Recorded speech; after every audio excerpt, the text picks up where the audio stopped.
Hi everybody, Dave Blinder at eXp Realty. One of our newest agents at eXp Realty told me she just landed her first real estate client, which is very exciting and a great start to this career path. She let me know that this client hopes to purchase a 3 or 4 bedroom home, preferably in the towns of Pequannock, Lincoln Park, Wayne, or Clifton, and that the client already has a $500,000 mortgage pre-approval, which is always great to hear that the client has taken their own initiative to get pre-approved. And the next question is, as the buyer's agent, where do I get started as far as looking in the best places for these homes for sale, given these specifications, and kind of educating them about the market as it pertains to this criteria? First, I know that when I hear of these towns in northern New Jersey, they're often lumped in to an affluent town or city category, especially Pequannock, Lincoln Park, and much of Wayne. Clifton can also be very nice, has some great neighborhoods. I have a concern that there may not be a heck of a lot of homes to choose from, even at the $500,000 price range in Pequannock and Lincoln Park. But we're going to look at the local MLS and let that tell the tale. We do know that the towns of Pequannock and Lincoln Park are both in Morris County, New Jersey, whereas Wayne and Clifton both fall within Passaic County. The significance of this is that Passaic County listings may sometimes primarily be on New Jersey MLS, whereas Morris County listings are primarily on Garden State MLS.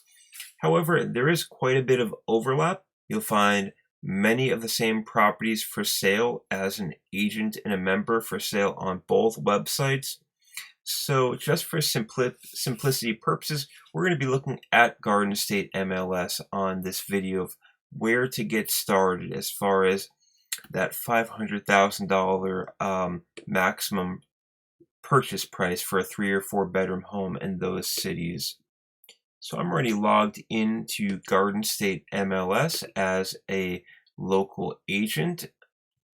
So I'm going to begin by clicking on the menu for search, and I like to start at advanced search and certainly residential for this purpose. So we can look at our search fields on the left side of the screen, and we can see I've kind of pre-populated the search, but we'll confirm that. So under county, we know we're looking in both Morris and Passaic County. So we continue downward. When we're working with a buyer, we're going to be looking at both actively for sale properties, as well as coming soons. Coming soon period could be 10 days or less typically, so they will be available shortly. We can select our towns here just by clicking on the town names. They are kind of lumped together by county. Morris County is coming up top. Passaic County is just below that, probably alphabetical order of the counties, I'm going to presume here. You could search by not if you just wanted to exclude certain towns only. Continuing downwards here. In my experience, a typical buyer in this price range, they're really going to expect at least one full bedroom and one full bathroom and one half bathroom.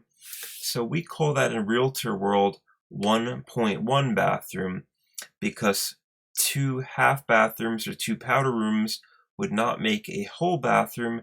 So we would use the 0.1, in that case 0.2. So that would be 1 full bathroom, 2 half bathrooms would then become 1.2 bathrooms. So let's set the minimum bathrooms as 1 full and 1 half bathroom for now. The bedrooms, we know we're not going to be looking at 2 bedroom homes or below that, so we have the minimum of 3. We don't really have a reason to enter a maximum value, and we're not required to do that on the MLS, so we're going to leave that blank. Continuing down, we know that our maximum list price is $500,000, as this buyer's already been pre-approved.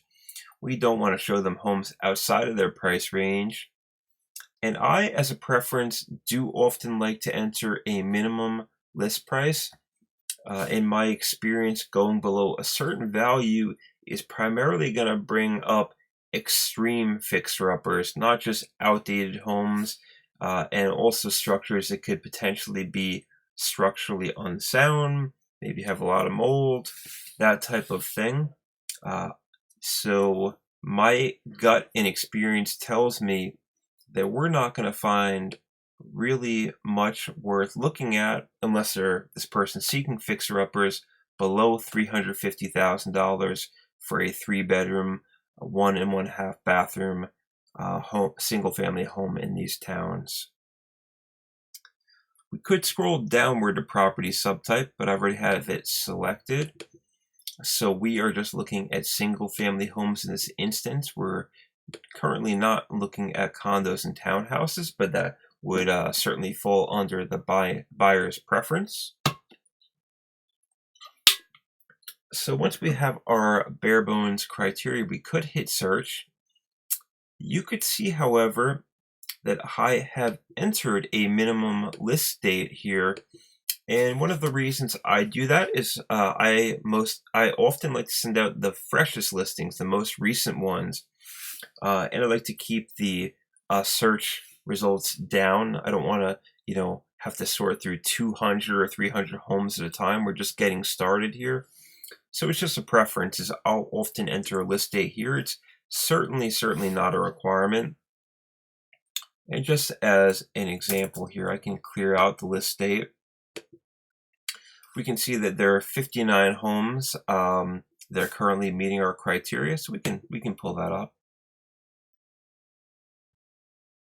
And just as my gut kind of told me, we are not coming up with too many listings in this price range for Lincoln Park and Pequannock, as those towns get quite pricey. So they may not be the ideal target town unless this buyer can increase their budget. As we're looking at status, we know that any home with the status of A star means that home is entered an attorney review period. So an offer has tentatively been accepted, and that offer is currently being reviewed by the real estate attorneys. So that home could be a little less accessible, and it may go under contract soon. The CSs are coming soon. One way to sort the data could be by clicking on the BRS, the BRS, or bedrooms. And if we click on that twice, it'll bring that into descending order. So we had a feeling that this buyer preferred a 4-bedroom home. If they could afford it, we could start looking through those 4-bedroom homes first. We can see that just a couple of 5-bedroom homes have fallen into the mix here, so we could check those out, learn a little bit more about them. We have the total number of bathrooms. Next step, we have our style of home. Some buyers may come to us with a certain preference of home. We definitely encounter a lot of colonial, center hall colonial type buyers who are really looking for those arched ceilings that just basically a center hall colonial can offer. A lot of folks also prefer a one-level living type home, which can be very convenient. So that often falls under a ranch home. So we could sort by style if we chose to. We could sort by list price. Any number of fields here,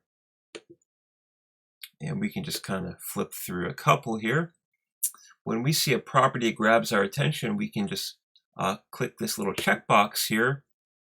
And that will be our selection, so that we can go through, cherry pick a few of our favorites that we think maybe that style or neighborhood will especially appeal to that buyer, and then we could email out these selections. We could also print them from the MLS.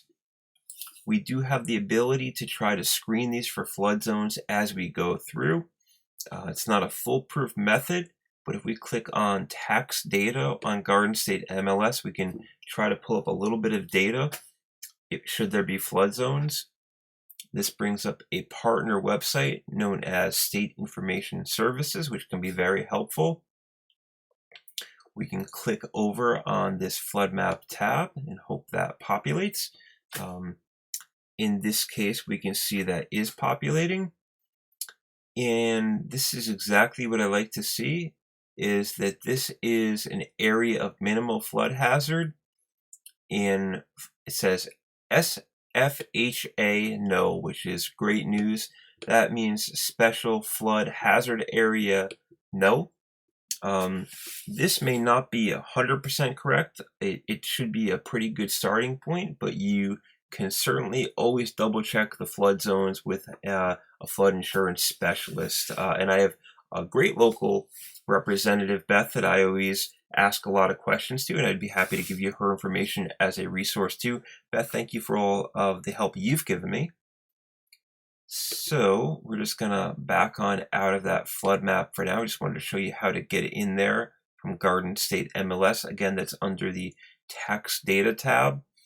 Brings us to that partner website, and then we click on the flood map.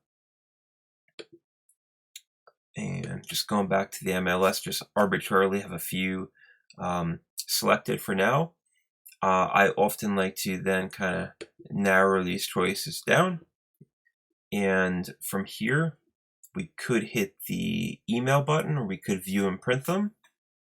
And if we were going to send these out to our client, we could just add them as a contact, or just simply type in their email address in this area.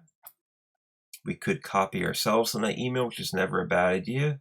Have a handy option for a read receipt. Subject could be, Lincoln Park, Wayne area homes, real estate for you, newest listings, whatever you choose to do.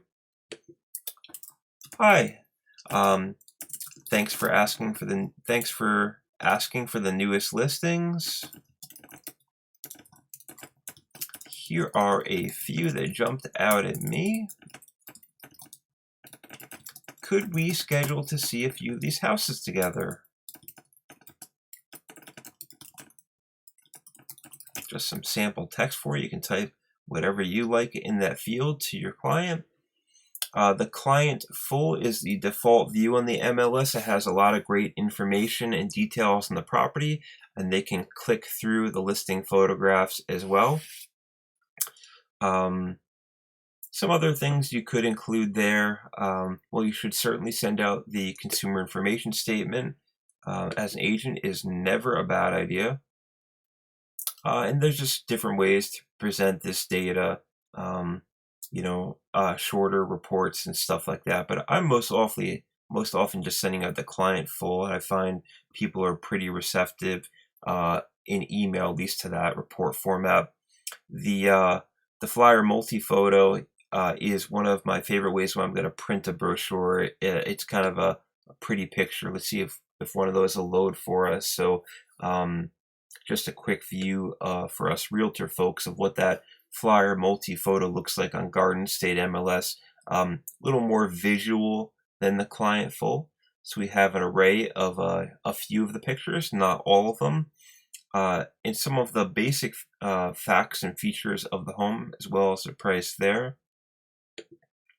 And we could certainly compare that to what it looks like with the client full. Just click on client full and give you a view. So again, the default view is a little less graphic than the client full, but this is picking up a lot more information, heating and cooling, details on the layout, what's on each floor. And the client can click on the photographs and make them full screen. So this is they're all interactive reports. So that's one way I get started of getting ready to send out the listings of a selected criteria to my client. One other feature I find useful and was recommended to me is you could certainly look up what homes have actually closed for that client's selected price range, which is great research and educational material for both you and that client. So if I return to the search screen, instead of coming soon active, what if I looked for homes that had most recently closed in those towns? In this case, we're going to eliminate the list price. And if we go over to our search field, we can search for sale. That'll bring up sale price. And let's say we wanted to find homes that sold for no more than $500,000. So we're telling our client, well, not just what the homes are being listed for, what are they actually selling for? So the sale price can be quite effective. We want to tell them, hey, this is the bang for the buck you're going to get in these towns. So you're setting an expectation, and that's, I find, just a major role of realtors' expectation setting. We don't have to enter a minimum, so we can avoid that for now. We still got our bedroom and bathroom criteria set. I like to be sending out the most recently closed homes for the most pertinent data. So I'm going to search for closing date. And, let's just go back. We're right now kind of midway through July. So let's see how many records we get if we bump the closing date back to just the beginning of June. Let's see what type of results that brings us. 47 records, so that could be a nice sample size for us. Like we indicated before, we are really not getting a whole lot of records in Lincoln Park and Pequannock. My gut tells me we may be finding some fixer-uppers or flood zones, as we're kind of priced out of those towns with that criteria of $500,000. So we looked up how to check the flood zone. So you should do that when you look at these records. So we have some interesting ways to kind of sort through this data. Whoops, I accidentally clicked that. So we could select just a couple of records here. We could click on them and bring up the details of the home. And let's just say we wanted to present this data in a better manner to our clients. So we could select all of these, click on View Print, and one method of presentation I really like is a vertical report. It kind of condenses these, and I believe it's going to show about 4 listings per page, so we can take a look at what a vertical report looks like on Garden State MLS. So it kind of creates this linear vertical fields that will print out in such a way so that you can kind of compare the homes sort of a tabular manner. And what I like to do is then deliver these to the client, say, these are homes that are selling within your price range. Does this look like the style of home that would appeal to you? Because this is kind of the bang for the buck you should expect in these towns. So I think that really helps them get a grasp on what the current market conditions look like. We know we're delivering very pertinent information on homes that have closed for real cash dollars most recently. So that's one of the tools I like to employ here. We can look at maybe just, I don't want to overload you with information here. So what if this client really wanted to be in a certain town? Let's say they really wanted to be in Pequannock. We could then, for example, eliminate the other towns. Look at the sold price still with a maximum of, let's eliminate the $500,000. Let's tell them, let's look at just 3-bedroom homes, Pequannock. And let's bring the closing date back a few months, kind of to spring, just so we get a larger sample size. So we're only getting 11 homes sold in Pequannock since for 3 bedrooms since April. Let's take a look at them. So we can see what those homes have closed for, these 3-bedroom homes. Now if we click on and select all the records by clicking this data, we can now hit the stats column, which can give us some very interesting tidbits about what's going on in the town of Pequannock, just so we can get a little more analytical. So we now see that the average 3-bedroom home in Pequannock for the last few months is selling for an average of $543,000 with an average list price of $522,000. And these are most often selling for over list price. That's our percent sale price compared to list price. With about 50 days in the market, a little bit of an outlier here. I think we've got one home out of these that sat in the market for quite a while. You'd have to look in that further to understand that. But what that's telling us that on average, for even a 3-bedroom home, let alone a 4-bedroom home in Pequannock, we should expect they're going to sell for even considerably more than $500,000. So again, our job as the agent is to guide the clients. We're certainly here to listen and ask a lot of questions, but we know our clients don't really want to look at houses that may exceed their budget. We want to show them homes they want to buy, right? That's what they want, is they want to find their next home or their first home, and that's why we're here to help them. So we want to meet that budget as best we can. So in this case, we could provide the data. Hey, Mr. or Mrs. Buyer, this is the average sale price in this town. So we know that $500,000 is going to be challenging to find in Pequannock. However, if we look at maybe a city that could be just a little bit more affordable, that we may have a better shot of finding that home you're looking for and quickly. So if we bring up Clifton City first, much larger area, going to be a larger sample size. Let's hit search. So 63 records. We're going to bring that up, hit the same column, select all the records, hit the stats.